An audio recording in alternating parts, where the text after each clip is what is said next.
예, 오늘은 우리 오늘 안실학교 교과에서 지난 안식일부터 공부하셨던 첫 번째 중풍병자를 고치셨던 사건의 기록을 통해서 오늘 함께 말씀을 살피며 은혜를 받겠습니다. 첫 번째 중풍병자의 사건은 아까도 잠깐 언급드렸지만 예루살렘 베데스다에서 일어났던 사건이고, 이것은 구약시대의 사건에서는, 출애굽 역사에서는 시내산을 지나서 가데스 바네아에서 일어났던 사건의 역사이며, 현대 이스라엘 역사 가운데서는 1888년 재림교회에서 대총회에서 일어났던 역사적인 사건입니다. 이 세 사건에서 예수님께서 하시는 공통적인 질문은 내가 낫고자 하느냐라고 하는 질문입니다. 지난 시간에 우리가 문둥병자에 대해서 보았는데요. 이 중풍병은 문둥병과는 다르죠.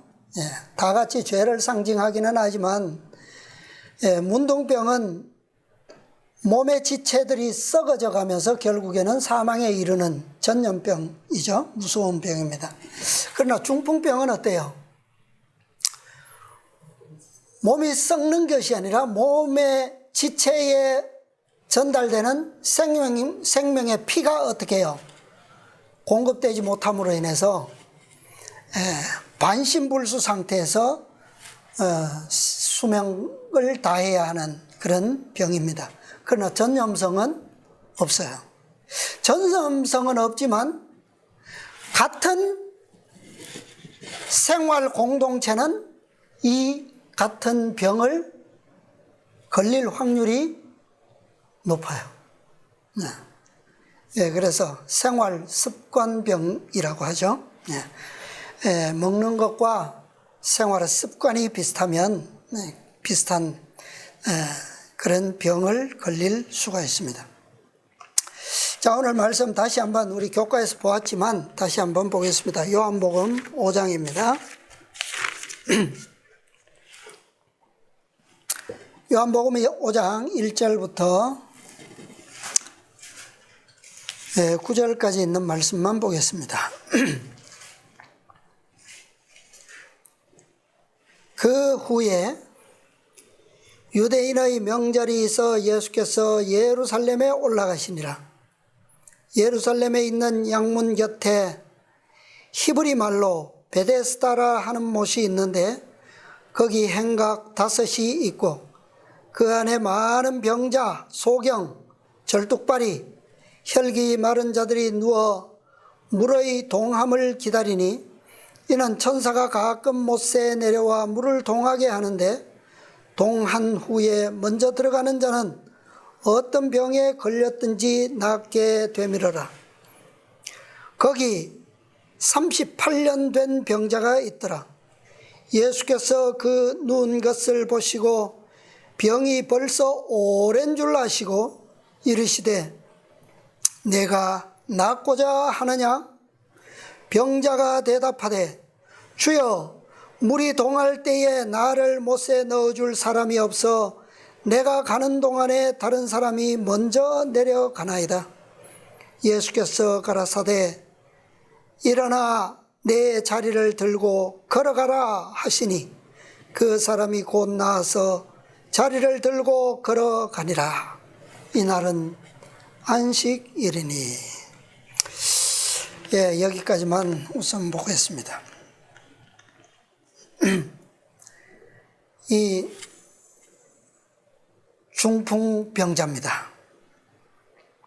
여기에는 38년 된 병자라고만 기록되어 있지만 실제로는 이 사람의 상태가 어떤 것 같아요?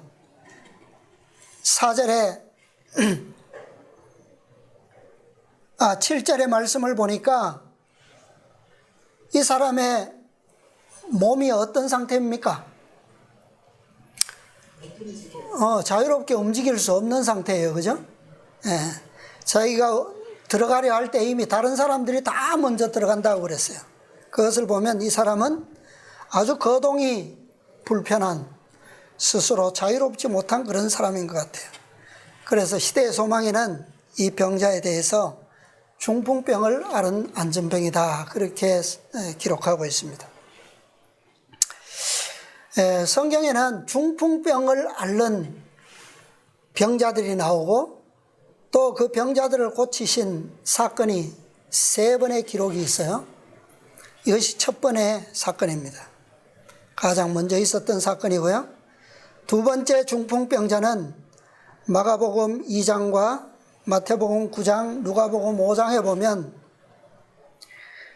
예루살렘이 아닌 가버나움에서 일어났던 중풍병자예요. 우리 앞으로 우리 교과에서 보게 될 것입니다. 이 중풍병자는 침상에 누워서 지내온 병자인데 예수님께 나갈 수 없어서 4사람이 침상채로 메고 예수님 앞에 나가는 사건이에요.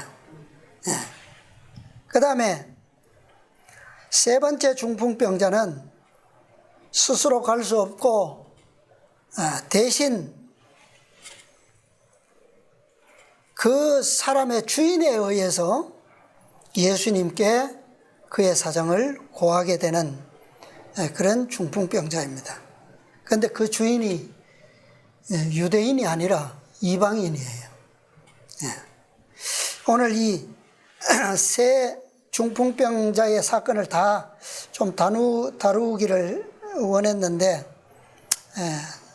시간이 되지 않아서 첫 번째 병자의 사건만 먼저 살펴보겠습니다. 먼저 우리가 교과를 통해서 보았기 때문에 아마 우리가 사건적으로만 다른 사건들과 비교하는 사건만 우리가 잘 이해하면 아마 이 기록된 사건에 대한 구속의 경륜의 목적에서 우리가 조금 이해할 수 있는 부분이라 생각이 됩니다. 자, 이 첫 번째 중풍병자는 몇 년 동안 앓았다고요? 38년 동안. 우리 과거에도 이 부분에 대해서 연구를 했지만 이 38년 된 중풍병자가 어디에 와 있습니까 지금? 예루살렘 그 성문 가운데 12성문 가운데 양문이라고 하는 성문이 있어요. 우리 지난 교과 시간에 우리 교사께서 지도를 잠깐 가지고 설명해 줬죠. 양문 근처에 베데스다의 연못이 있죠. 그 연못에서 언제입니까? 이 사건이 일어난 시기가 1절에 명절이죠. 명절인데 성경에는 없지만 시대의 소망에 보면 이 명절은 어느 명절이라고요? 6월절이에요. 그런데 우리 성경에 복음 성경에 보면 제목이 뭐예요? 몇 번째 6월절입니까? 두 번째 6월절이에요. 이게 다 의미가 있어서 이것은 성경의 본문은 아니지만 우리가 참고할 때에 구속의 경륜을 이해할 때 아주 중요한 그런 단서들이에요. 장소는 어디라고요? 예루살렘. 때는 6월절. 그런데 구체적으로 예수님께서 이 치유의 이적을 주신 날은 언제입니까? 안식일이에요. 아주 중요한 단서들입니다. 그래서 오늘날 우리가 현대 진리의 기별들을 연구할 때 항상 무엇과 연결시켜야 된다고요? 기별이 주어진 배경이 되는 때, 그 다음에 장소, 그 다음에 메시지. 사단은 항상 가려뽑은 기별을 보면 이것을 어떻게 한다고요? 이해하지 못하도록 혼란시켜서 기별의 목적을 제대로 이해하지 못하도록 이것을 혼란시킨다 그랬어요. 네. 그래서 우리는 이것을 잘 이해해야지만 왜 이때에 이 기별이 필요하고 오늘날 현대 기별이 왜 와야 했는지를 이해할 수 있게 되는 겁니다. 자, 이 사건은 예수님 당시에는 유월절 예루살렘 양문 가까이에 있는 베데스다의 연못, 그 다음에 기별은 안식일의 기별입니다. 안식일의 기별. 그 다음에 오늘 현대 유대인 영적 이스라엘 백성인 재림교회에서는 1888년 라오디게아 교회에 선포된 계시록 18장 1절 넷째 천사의 기별의 선포예요. 그 다음에 고대 이스라엘 역사, 출애굽 역사에서 보면 첫 번째 가데스에서 정탐꾼들이 가나안 땅을 정탐하고 돌아와서 보고할 때에 일어났던 그 현장의 기록이에요. 사건이에요. 그렇게 우리 연관시켜서 계속 살펴볼 것입니다. 자, 이 요한복음 5장에 보면 요한은 예수님께서 이 병자를 보시고 오셨어요. 근데 6절에 보면 그 누운 것을 보시고 병이 벌써 얼마 됐다고요? 오랜 줄 아시고 그랬어요. 오랜 줄 아시고. 예수님께서 이 병자를 고쳐주신 것은 이 요한복음에만 이 사건이 기록되어 있는데 다른 병자들처럼 이 병자의 믿음을 보시고 고쳐주셨다라고 하는 단서가 전혀 없어요. 그죠? 너희가 믿느냐? 왜 믿지 못하느냐? 믿음이 왜 그렇게 적으냐? 뭐 그런 말씀을 하신 적이 없어요. 어떻게 해요? 뭐라고요? 병이 벌써 오랜 줄 아시고 이르시되 뭐라고요? 네가 낫고자 하느냐 물으셨어요. 그렇게 물으셨다라고 하는 것은 뭐 하시려고? 고쳐주시려고. 그러니까 이 병자의 믿음을 보시고 고쳐주신 것이 아니에요. 그는 이미 38년이라고 하는 긴 세월 동안 중풍병, 안전뱅이의 삶을 살아왔습니다. 자, 우리가 현대 이스라엘, 우리 재림교회의 역사를 보면 셋째 천사의 기별이 선포될 때 안식일에 대한 기별을 최초로 출판한 것은, 자, 셋째 천사의 기별이 언제 선포되었습니까? 1844년 10월부터 셋째 천사의 시기예요. 그죠? 근데 기별은 언제 왔느냐 하면 그 셋째 천사의 기별의 핵심은 뭡니까? 표면적으로 하나님의 인 치는 기별이잖아요. 그죠? 인. 그 인의 핵심은 어디에 있고요? 안식일에 있어요. 그럼 안식일이 셋째 천사의 기별의 표면적인 기별이에요. 그죠? 그런데 1844년의 10월 달에 안식일이 기별로 전해졌습니까? 첫째 천사, 둘째 천사, 재림 기별을 전할 때처럼 팍 안식일이 선포되었어요? 1846년 8월 달에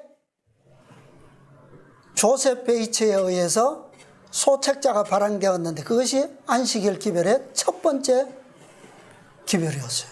처음으로 1846년 2년이나 지나서 거의. 그리고 1846년 그 해에 그 조셉 베이츠가 8월 달에 책을 소책자가 발행되었는데 그해 8월 말에 같은 달이죠. 그 달에 제임스 화이트와 엘렌 화이트이 결혼을 했어요. 그리고 그 책자를 받게 되었고 안식일 기별을 받아들이고 그해 가을부터 안식일을 지키기 시작했습니다. 2년 뒤에. 그리고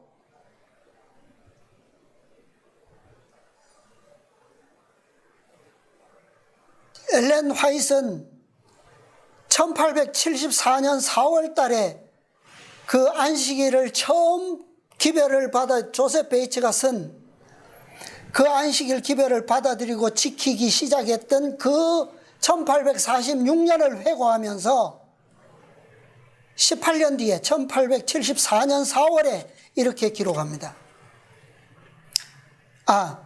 4월 달에 하늘 지성소의 법궤 안에서 넷째 계명으로부터 밝은 빛이 비추고 있는 계시를 18년 뒤에나 보게 됐어요. 그때가 안식일 계명의 중요성을 계시로 받은 첫 번째예요. 그러니까 얼마나 늦었어요, 그죠? 안식일을 이미 뭐하고 있는데 성경적 빛으로 받고 검증하고 이 안식일이 진리구나. 이미 지키고 있을 때 뭐가 주어졌다고요? 한참 후에 계시가 주어진 거예요. 자, 이 연도별로 잘 들어보세요. 46년에 안식일을 지키기 시작했고 1848년에 안식일에 집회가 열렸는데 6번 열렸는데 그 안식일 집회의 목적이 뭐냐면 안식일을 연구하는 집회로서 열렸어요. 한 해 6번. 그 다음에 그 이듬해 1849년에도 6번 다 안식일에 집회가 열렸어요. 그 다음에 그 이듬해 1850년에는 10번이나 안식일을 위한 연구하기 위한 안식일 집회가 열렸어요. 그러니까 그때는 어떤 교단도 없고 그랬기 때문에 그냥 총회 그 다음에 말씀을 연구하기 위한 집회 이렇게 불렸습니다. 이것이 안식일만을 위한 집회들로 열린 거예요. 그 다음에 안식일만 있는 게 아니잖아요. 셋째 천사의 기별이 가지고 있는 다른 가르침, 교리들에는 성소의 기별이 제일 먼저 알려졌고요. 그죠?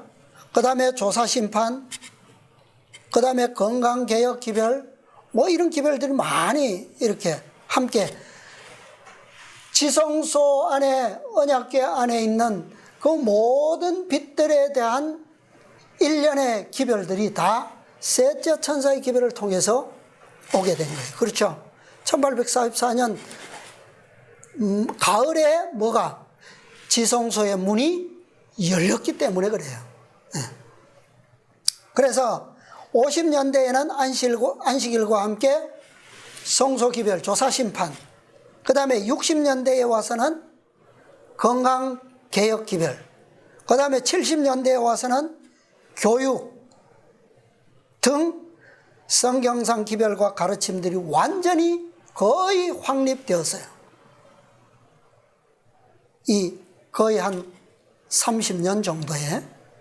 그래서 최종적으로 1872년에는 기본 원칙이라고 하는 것이 이 총회에 받아들여졌는데 이 기본 원칙들은 다 전체적으로 보면 한눈에 탁 살펴보았을 때 어떤 이미지냐 하면 이 기본 원칙을 주장하는 재림교회는 율법주의자들이다 라고 하는 말을 듣기에 충분한 어구들로 기본 원칙이 구성되어 있었습니다. 그러니까 이 재림교회사에는 이렇게 설명하고 있어요. 그리스도가 믿는 자들 속에 그리고 그들을 통하여 무엇을 하셨으며 또 무엇을 하실 것인가에 대한 강조보다는 기본 원칙이 강조보다는 인간이 무엇을 하지 않으면 안 되는가 하는 문제가 더 강조되었던 것이다. 그렇게 설명하고 있어요. 그러니까 기본 원칙이 말하고 있는 그 개념 자체가 어구들이 뭐라고요? 믿음으로 말미암는 구원의 복음, 그리스도 우리의 의를 설명한다기보다는 무엇을요? 인간이 율법을 완성하기, 의를 이루기 위해서 무언가를 해야만 한다라고 하는 이미지 부각이 더 강조되고 있었다라고 하는 거예요. 그래서 1888년에 계시록 18장 천사가 믿음으로 말미암는 칭의의 기별을 다시 선포하기까지 1850년부터 라우디게아 교회는 38년 동안 중풍병자 안전병이로 살아왔던, 신앙해왔던 거예요. 네. 교회와 교인들은 고대 이스라엘 백성들이 시내산에서 십계명을 받고 그 다음에 성소를 세우고 1년이 지난 후에 비로소 두 번째 유월절을 지키자마자 모여 가나안을 향해서 출발했어요. 시내산을 떠났습니다.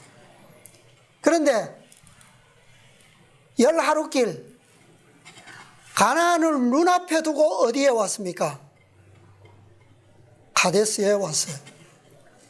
가데스에서 다시 애굽에서의 유월절의 구원과 홍해에서 얻었던 구원의 역사를 다시 배워야만 했어요. 왜? 그 짧은 구간, 시내산에서 율법을 받고 성소의 제도를 통해서 가나안에서 있게 될 모든 백성들의 질서와 예배의 기본들을 다, 체계를 다 배웠어요. 그럼에도 불구하고 그 짧은 가데스에 가는 기간, 그 시간 몇 날 동안에 어떤 일들이 일어났어요? 불신의 역사가 다시 일어났어요. 그래서 그들은 그 가데스에서 다시 한번 과거에 그리스도께서 그들을 위해서 이루어 주셨던 애굽에서 그 마지막 날밤, 유월절 밤에 일어났던 놀라운 구원의 믿음, 또 사방이 산으로 가로막혀 있고 앞에는 홍해가 가로막고 있을 때 이루어 주셨던 하나님의 구원의 기적, 이것에 대한, 이제 이 가나안을 목전에 두고 하나님께서 우리를 위하여 어떻게 약속을 이루어 주실까라고 하는 믿음을 다시 새롭게 배울 필요가 있었어요. 그래서 현대 이스라엘 재림교회에서도 이 율법주의자들로 불리우던 그들의 행함으로 어떻게 구원을 얻어볼까라고 하는 그 신앙에서 하나님께서는 1888년 다시 한번 믿음으로 말미암는 구원의 복음을 배울 수 있는 기회를 허락하셨던 겁니다. 자, 이 예수님께서 오랜 병을 앓고 계심을 보신 이 병자, 이 병자는 누구예요? 유대인이죠, 그죠? 유대인. 그런데 유대인이었지만 예수님께서는 그에게 하나님과 메시아를 믿는 그 믿음에 대해서 요구하시지 않으셨다는 거예요. 그죠? 왜요? 왜냐하면 그가 지금 가지고 있는 현실, 그 상태는 모든 유대인들의 대표자였어요. 그죠? 그 5 행각 가운데 있는 병자들, 온갖 질병을 가지고 있는 여러 무리들, 그들 가운데 이 중풍병자는 어떤 사람이었다고요? 가장 처참한 상태에 있는 사람, 한 사람. 그러니까 그 상황을 뭐라고 해요? 그러니까 모든 지금 그가 의미하는 그의 상태가 가르치고 있는, 상징하고 있는 바는 뭐예요? 누구를?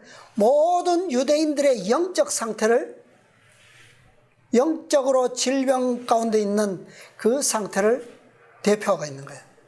지도자들은 물론이고 온 백성이 모두 믿음을 잃어버린 명목상의 유대인, 메시아에 대한 믿음이 다 어떻게 됐어요? 지금 우리 교과에서 보듯이 메시아에 대한 사명을 제대로 이해하는 사람이 있었습니까?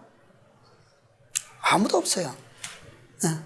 그러니까 명목상으로만 뭡니까?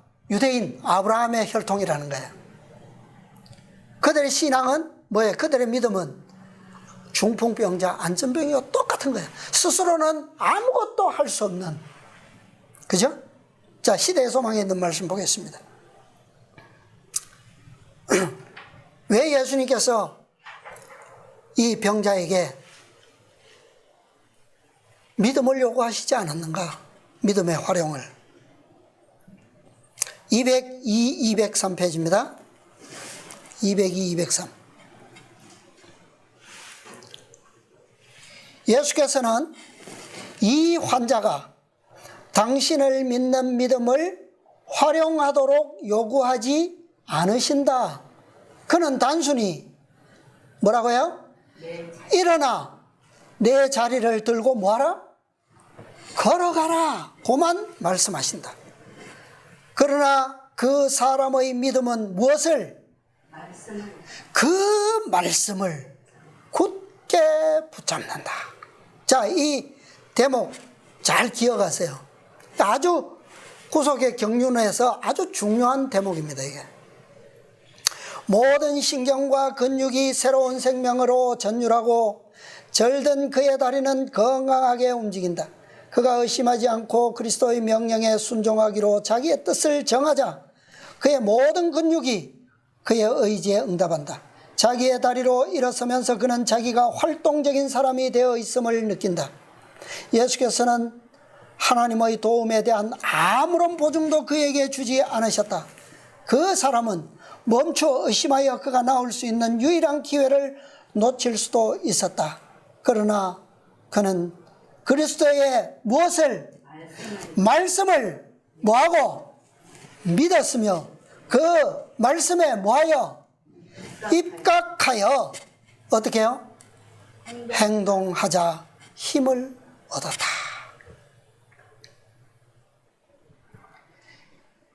예수님께서는 자신이 누구라고 밝히셨습니까? 안 밝히셨어요. 단지 뭐라고만요? 네가 낫고자 하느냐? 그 다음에 말씀은요? 일어나 내 자리를 들고 걸어가라. 그런데 이 병자는 무엇을 믿었다고요? 누군지도 모르지만 그 말씀을 뭐 했다고요? 믿었다. 그리고 그 말씀에 뭐해서? 입각하여 의지하여 행동했다 이 말이에요. 그런데 이것이 자 현대 이스라엘 가운데서도 그런 모습이 나타납니다. 자, 엘렌 G 화이트이 언제 안식일을 받아들이고 지켰다고요? 몇 년도에? 1846년도 1844년이 아니에요. 화이트 부인은 1846년 8월 달에 결혼했고 그 달에 안식일 기별 소책자가 들어왔어요. 그리고 안식일 기별을 검증했고 가을부터 지켰다라고 돼 있어요.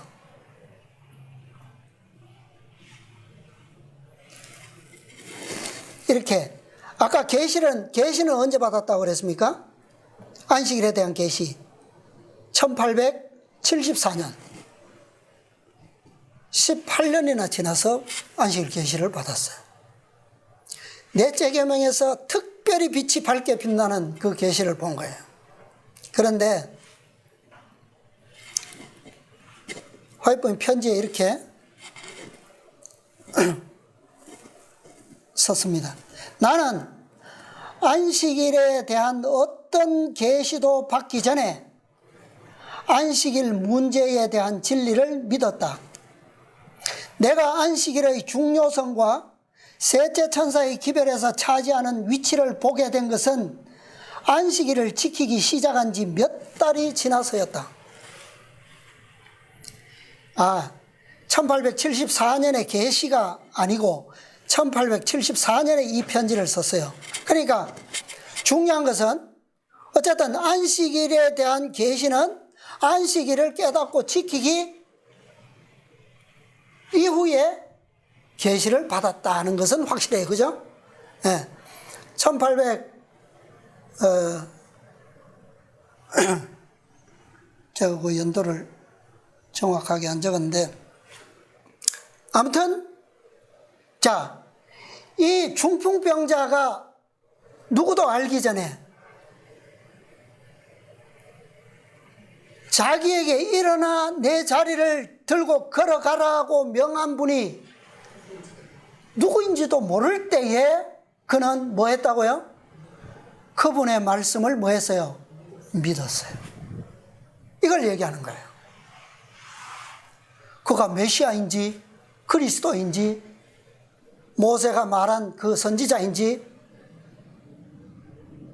그것을 미처 알기 전에 그는 그분의 말씀을 뭐 했다고요? 붙잡았다. 그게 중요한 거예요. 화이 선지자도 마찬가지예요. 안식일에 대한 중요한 그 계시의 빛이 이르러 오기 전에 그는 안식일을 깨닫고 지켰다는 거예요. 왜? 그것이 뭐기 때문에? 진리이기 때문에.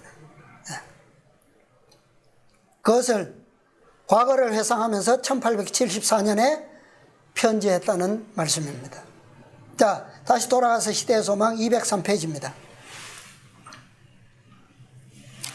구주께서는 자기의 피로 사신 자들을 굽어보시고 말할 수 없는 연민과 긍휼로 네가 낫고자 하느냐고 말씀하신다. 예수님께서 그 병자를 고치신 동기가 뭐라고 나오는 겁니까? 지금 여기에 보면 자기의 피로 사신 자들을 굽어보시고 무엇을 느꼈다고요? 말할 수 없는 연민과 긍휼, 자비예요, 자비, 사랑, 그죠? 예. 그것 때문에 그를 뭐 하셨다고요? 낫게 하셨다는 거예요. 그의 믿음을 보고 하신 게 아니에요, 그죠? 예. 믿음을 보고 하셨더라면 과거의 역사는 다 엉터리가 되는 겁니다. 자, 계속 볼게요. 예수께서는 그대에게 건강과 평안 가운데서 일어서라고 명하신다. 그대가 완쾌됐다고 느껴질 때까지 기다리지 말라. 그의 무엇을?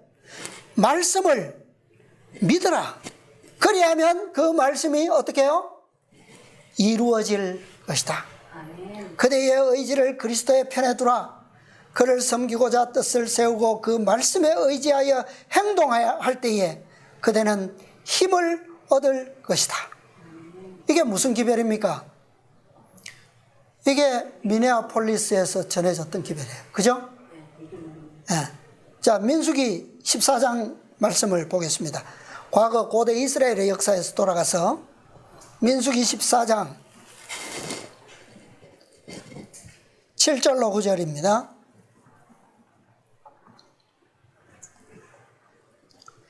이스라엘 자손의 온 회중에 일러가로되 여호수아 갈렙이 일어났어요. 보고자들이 와서 10명의 보고자들이 그 땅은 아름답고 좋아 적과 꿀이 흐르는 땅이기는 하지만 그 땅에 장대한 족속들이 살고 있어서 백성들을 삼키는 땅이고 우리는 그 땅을 뭐 할 수 없다고요? 들어갈 수 없다, 차지할 수 없다 했을 때 여호수아와 갈렙이 옷을 찢으며 일어났습니다. 7절에 나오는 거예요. 온 회중에 일러 가로되 우리가 두루다니며 탐지한 땅은 심히 아름다운 땅이라. 여호와께서 우리를 뭐 하시면? 기뻐하시면 우리를 그 땅으로 인도하여 들이시고. 누가? 누가요? 여호와께서 그 땅을 우리에게 주시리라. 이는 과연 젖과 꿀이 흐르는 땅이니라. 그러므로 오직 여호와를 뭐하지 말라? 거역하지 말라. 그분의 약속을 뭐하지 말라는 겁니까? 의심치 말라는 거예요. 불신하지 말라는 거예요. 또 그 땅 백성을 두려워하지 말라. 그들은 우리의 밥이라. 그들의 보호자는 우리에게서 떠났고 여호와는 우리와 함께 하시느니라. 그들을 두려워 말라. 이것이 바로 그들에게 주어진 기별이었습니다. 무엇을 믿으면요? 그분의 무엇을 믿으면? 말씀, 약속을 믿으면 우리가 그 약속에 의지해서 뭐 할 수 있다고요? 그 땅을 들어갈 것이고 그들은 우리의 뭐가 될 것이다? 밥이 될 것이다 라고 하는 거예요. 부조와 선지자에 보겠습니다. 짧으니까 제가 읽을게요. 부조와 선지자 390페이지. 가나안 사람들은 그들의 죄악의 한도를 채웠으므로 여호와께서는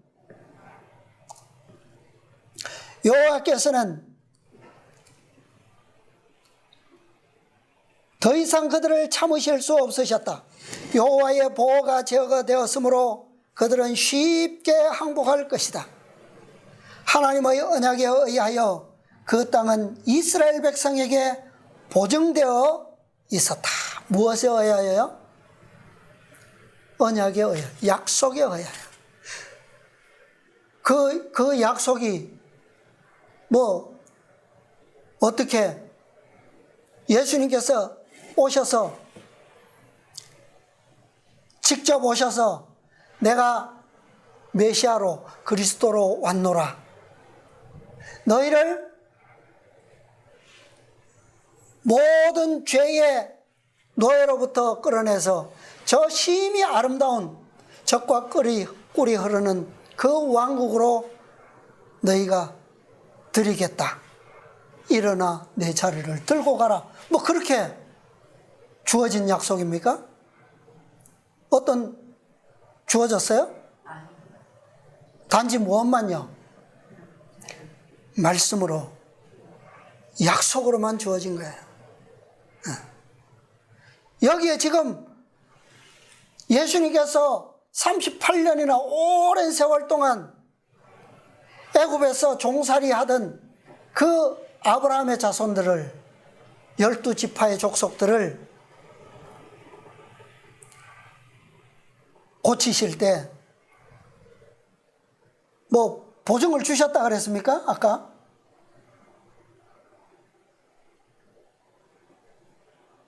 하나님의 도움에 대한 아무런 보증도 그에게 주지 않으셨다.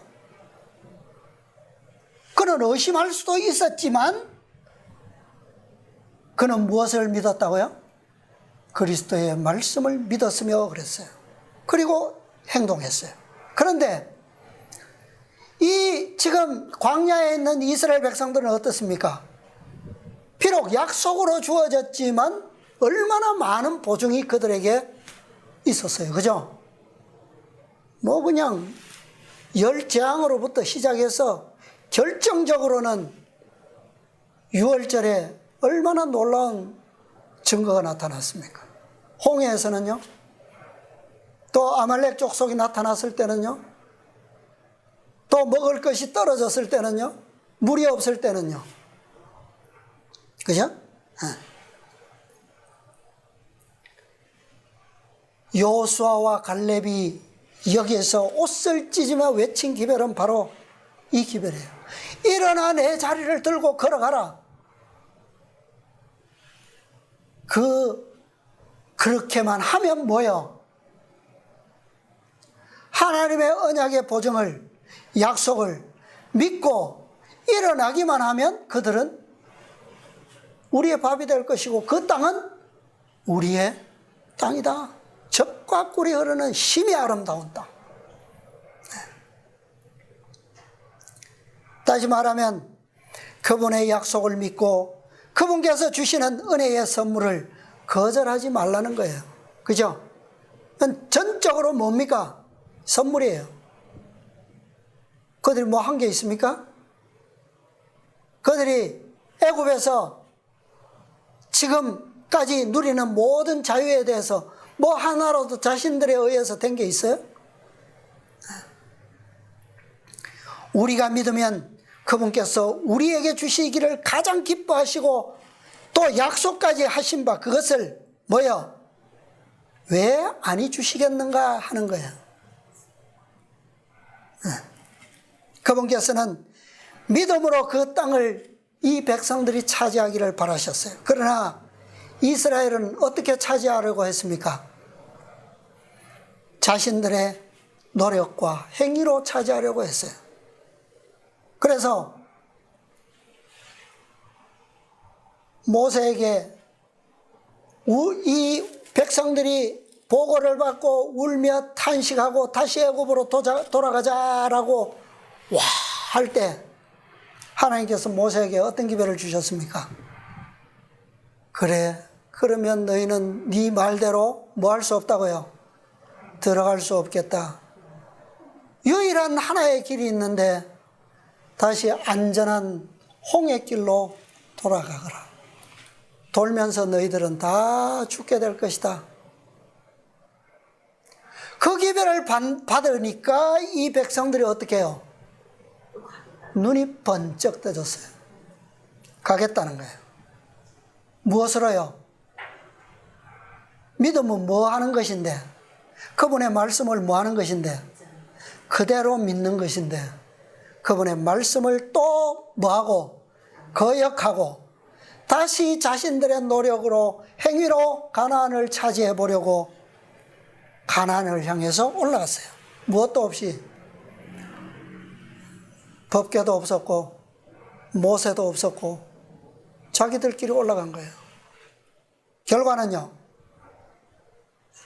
죽고 패하고 그들의 밥이라고 다 된 그 밥이 오히려 아주 원수들만 강하게 만들고 말았어요. 무엇이요? 그들의 불신이. 자, 다시 1888년으로 돌아갑니다. 1888년 재림을 눈앞에 두고 있었던 재림교회 역사도 마찬가지입니다. 그들이 하나님의 선물을 은혜로 믿음으로 받아들였더라면 그들의 율법주의는 뭐요? 무너졌을 거예요. 그리고 영적으로 완전한 의가 그 교회에게 옷 입혀졌을 것입니다. 그랬더라면 그들은 언제요? 2년 후에는 하늘 가나안의 백성들이 되어 있었을 것이다 라고 하는 거예요.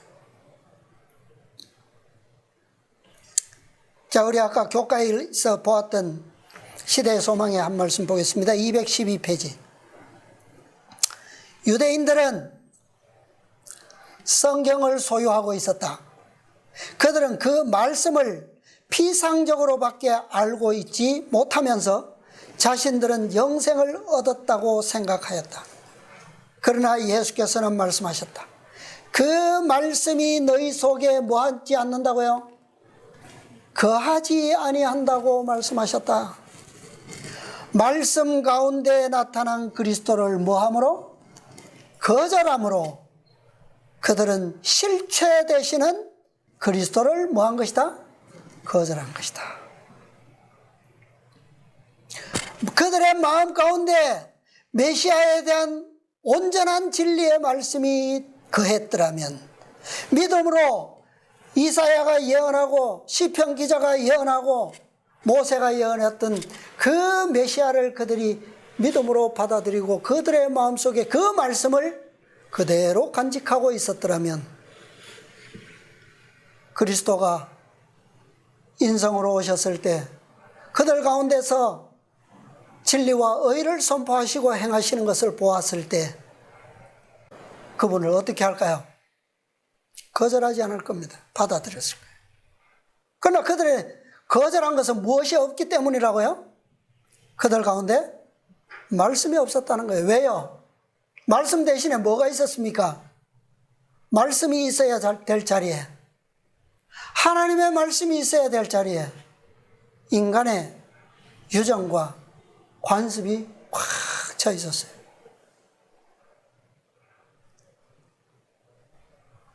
말씀이 없는 심령은 실체이신, 말씀이 육신이 되어 오신 실체 그리스도를, 메시아를 어떻게 해요? 받아들일 수 없다는 거예요. 말씀 가운데 나타난 그리스도를 먼저 거절했기 때문에 그들은 그리스도를 거절한 거예요. 이것은 중요합니다. 말씀의 씨가 우리의 마음을 뭐하지 않으면요, 차지하고 뿌리를 내리고 자라나서 성장하고 우리의 온 마음과 정신을 뭐하지 않으면요, 변화시킴으로 차지하지 않으면 아무리 그리스도께서 의의 화신으로서 우리 가운데 영광으로 나타나신다 할지라도 우리의 세포는요, 우리의 정신은 그분을 뭐 할 수밖에 없다고요? 거절할 수밖에 없다. 그분의 영광이, 그분의 의가 드러나면 드러날수록 그런 마음은 뭐 한다고요? 더더욱 그분을 반대하고 죽이기 위해서 공모할 수밖에 없다는 거예요. 증오할 수밖에 없다는 거예요. 그분의 말씀을 말씀 그대로, 약속하신 그대로 받아들이는 믿음은 그래서 중요한 겁니다. 그것이 뭐라고요? 그것이 믿음이라고요.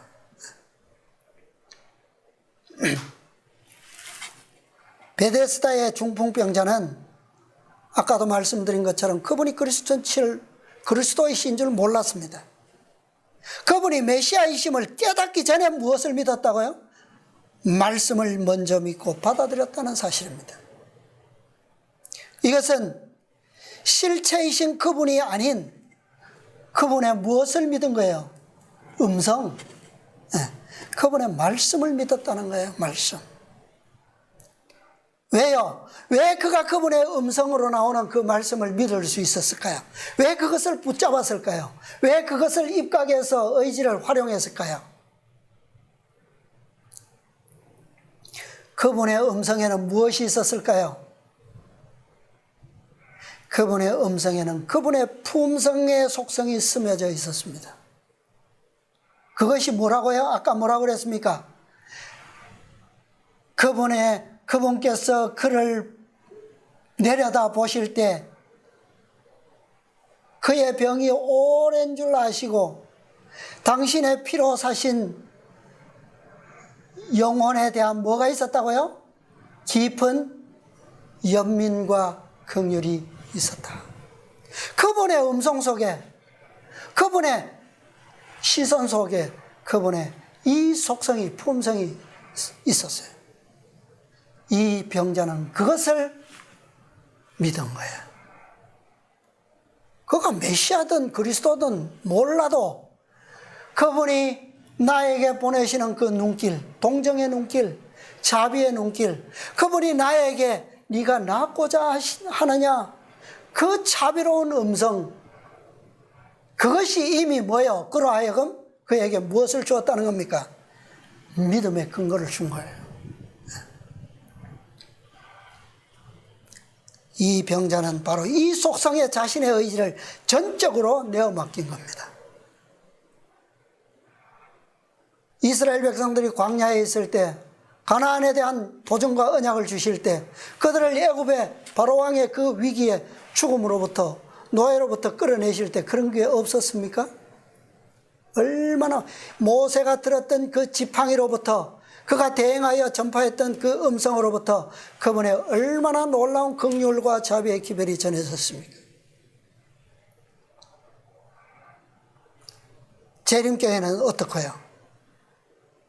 여태껏 윌리엄 밀러를 통해서 전해졌던 그 기별보다 더 엄청난 진리의 영광이, 더 엄청난 구속의 경륜이 그 백성들에게 전해지지 않았습니까? 무엇 때문에요? 무슨 속성 때문에?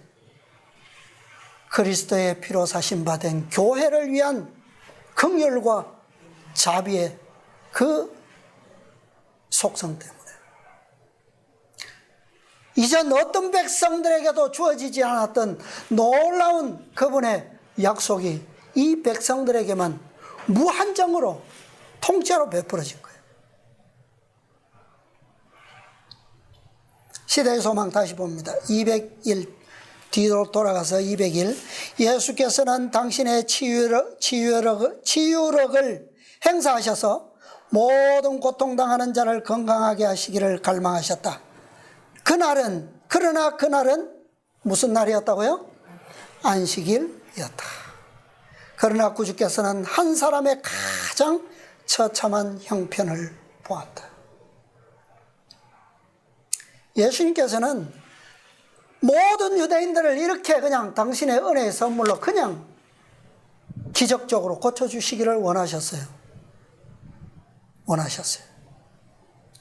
이 가장 처참한 형편의 한 사람, 이 사람은 바로 그들을 대표하고 있었던 것입니다. 그런데 이 38년 동안이나 속절없이 병상에서만 지내던 가장 처참했던 이 한 사람, 이 병자가 무엇을 믿고요? 무엇만을 믿고?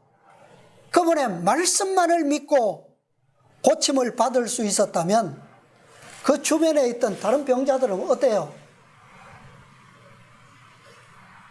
고침 받을 수 없는 사람이 한 사람이라도 있을까요? 없죠. 가장 처참한 형편이 치유를 받았다면, 구원을 얻었다면 그런 사람들은 있을 수가 없죠. 그런데 그의 고침 병은 실제로 병자들을 의미하기보다는 뭐였다고요? 바로 유대 산헤드린의 영적 중풍이라는 것이 문제입니다. 그래서 예수님께서는 굳이 다른 날에 이 병자를 고쳐주셔도 되는데, 이 병자에게 자리를 들고 가라고 다른 날에 명령하셔도 되는데 굳이 어느 날에 하셨다고요? 안식일에. 안식일에 이 일을 행하신 것은 바로 영적 중풍병에 걸렸던 이 산헤드린 때문이었습니다. 굳이 1888년에 이 기별을 전하신 이유는 대총회에 모인 세계 지도자들의 영적 상태가 바로 이 중풍병자와 같았기 때문이었어요.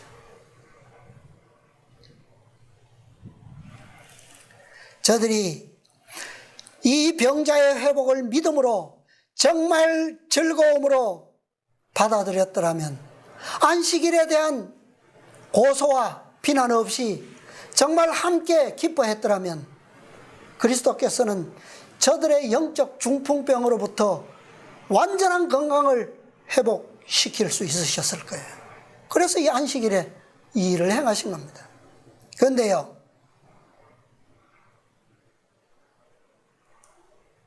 저들은 그러지 못했습니다. 만일 그들이 이 능력의 의원을, 위대하신 의원을 그리스도로, 메시아로 믿고 받아들였더라면 저들의 미래와 세상은 얼마나 달라졌겠습니까? 이스라엘 백성들이 애굽의 노예의 종살이에서는 해방되었지만, 바로왕의 권세로부터는 해방되었지만 그들 스스로는 가나안을 점령할 수 있는 어떤 방법도 능력도 없을 때에 하나님께서는 그들에게 가나안을 어떻게 해요? 은혜로 그냥 들어가기만 하면 뭐가 되도록요? 그들의 밥이 되고 그들이 땅이 되도록 그렇게 기회를 주셨어요. 그들이 하나님의 약속과 모세의 지도를 믿음으로 따랐더라면, 여호수아와 갈렙이 외쳤던 자비의 기별을 그들이 믿고 받아들였더라면 그들은 단 한 사람도 뭐요? 가나안 땅에 들어가지 못할 사람이 없었을 거라는 거예요. 1888년 대총회에 모였던 그 재림교회의 지도자들이 존스와 와그너가 전하는 이 믿음으로 말미암는 의의 선물을 받아들였더라면 이 교회는 어때요? 사업을 영광스럽게 마치고 언제는요? 2년 후에는 하늘 가나안을 선물로 누리게 되었을 거라는 거예요. 자, 시대의 소망 212페이지입니다. 유대의 지도자들은 메시아의 왕국에 관한 선지자들의 교훈을 연구하였으나 그들은 진리를 알고자 하는 신실한 욕망을 가지고 한 것이 아니라 그들의 이해심을 뒷받침해 주는 증거를 찾을 목적으로 연구한 것이었다. 그리스도께서 그들의 기대에 어긋나는 모양으로 오셨을 때에 그들은 예수를 받아들이려 하지 않았다. 그들은 자신들을 합리화하기 위하여 예수가 뭐라고요? 누구라고? 기만 자라는 것을 입증하려고 힘썼다. 그것이 뭡니까? 그것을 메시아의 왕국에 관한 선지자들의 교훈을 연구한 목적입니다.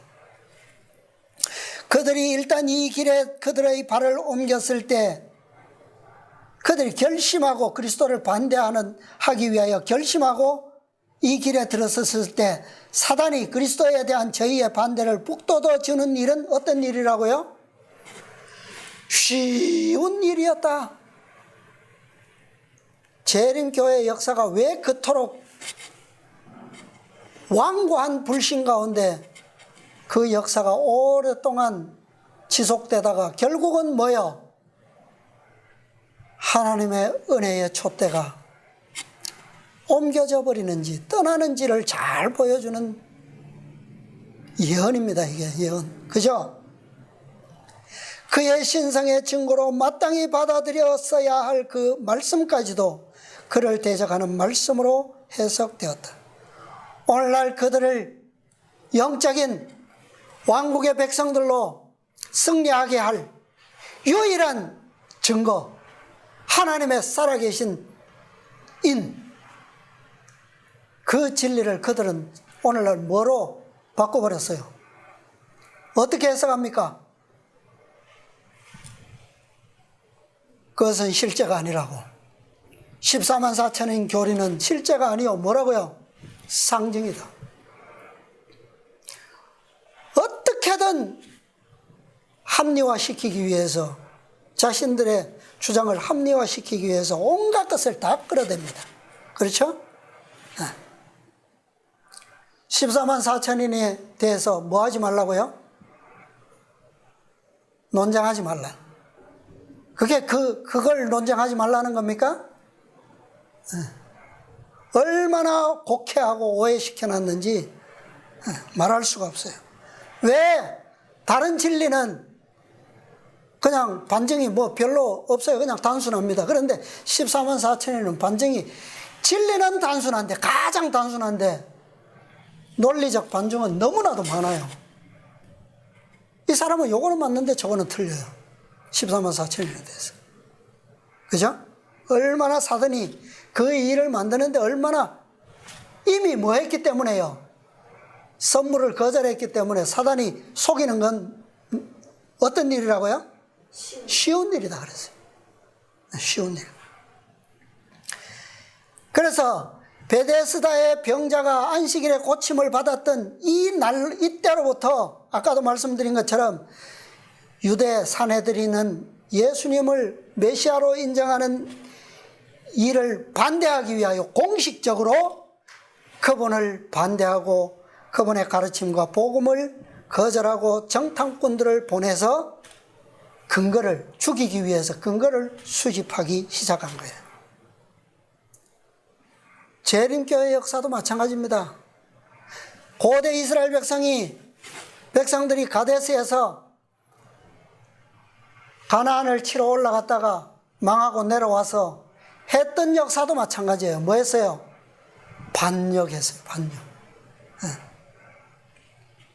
반역의 역사는 이때부터 시작된 겁니다. 재림교회도 기별을 거절한 그때로부터 점점 세속화하고 세상과 타협하기 시작했어요. 내리막길을 신속하게 걷기 시작했어요. 자, 한 말씀만 읽고 마치겠습니다. 리베네랄드 1899년 1월 31일 하나님의 말씀만을 신뢰하는 것, 하나님의 말씀만을 의존하는 것, 하나님의 말씀이 하나님의 말씀에 반대될지라도 오직 하나님의 말씀만을 의존하는 것, 이것이 무엇이다? 믿음이다. 이것이 하나님의 의를 가져다 주는 믿음이다. 이것이 믿음을 행사하는 것이다. 이것이 성경이 우리에게 믿음을 길러야 할 필요성을 강조할 때에 그 의미하는 바이다. 그리고 믿음을 행사하는 법을 깨닫는 것, 이것이 복음의 과학이다. 그러므로 복음의 과학은 과학 중의 과학이다. 오늘날 재림교회는 이 과학을 다 잃어버렸어요. 다 잃어버렸어요. 그들이 믿고 있다고 공언하지만 그 복음을 복음 그대로 인쳐줄 진리는 다 없어졌어요. 실제를 부인함으로 말씀을 부정함으로 뭐요? 실체를 거절한 거예요. 그리고 실체로 온 증거를 거절함으로 저들이 믿는다고 한 말씀도 뭐 한 거예요? 거절한 거예요. 이게 오늘날 재림교회의 현실입니다.